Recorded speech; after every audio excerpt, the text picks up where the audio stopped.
Ato Puti, the Adobo series is here!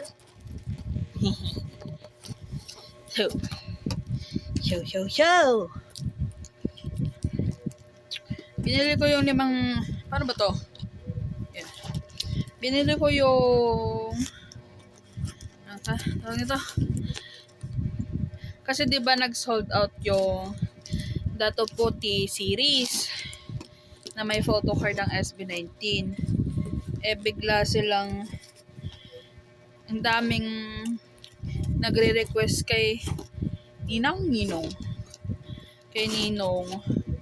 na bago uli. So,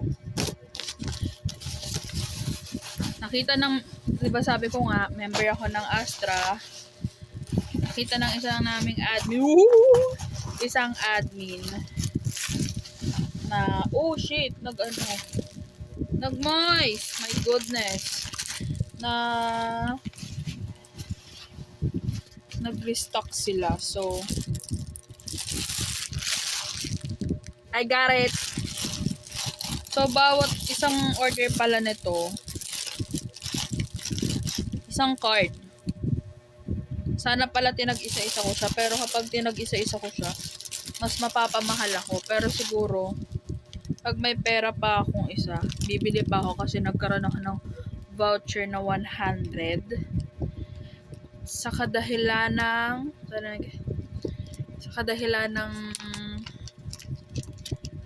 na late ang kanilang send. So I got Pumba, yung kay Kento, di ba? Pumba. Uy, meron talagang nagmo-moist. I don't know kung saan siya. Kasi nabasa siya dito. Then I have the classic adobo. I think kay Pablo to. Si Purple. And then Kininyahan kay Ja. Spicy, syempre yung kilala nating mahilig sa spicy, si Josh. Spicy adobo. And then, what's this? Adobo sa gata. Si Stel. Kasi blue din siya.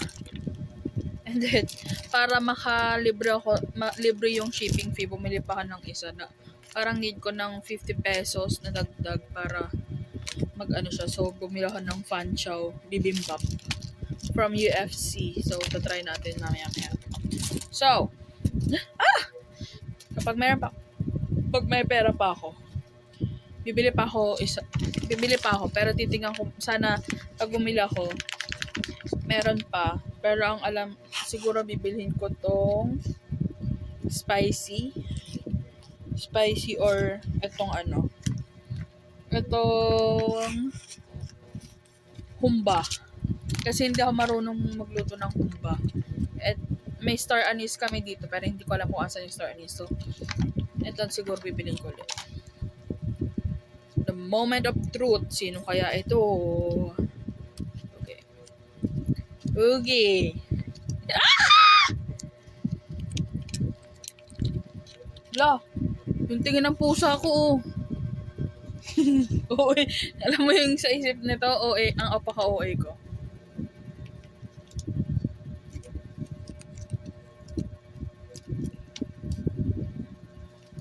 Hindi ko.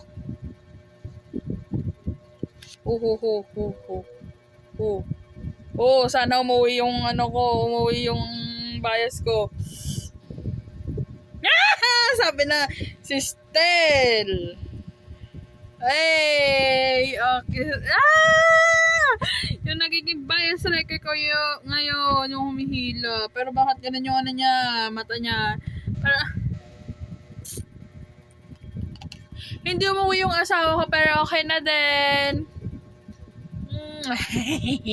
My God, hinihilap mo pa man din ako ng ilang araw na. Sana naman, Nino.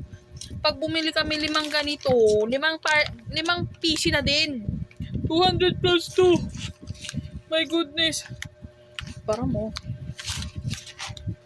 Lulutuin ko siguro yung isa. Siguro ito. Spicy. So, bye. Siguro bibili pa ako, Lloyd.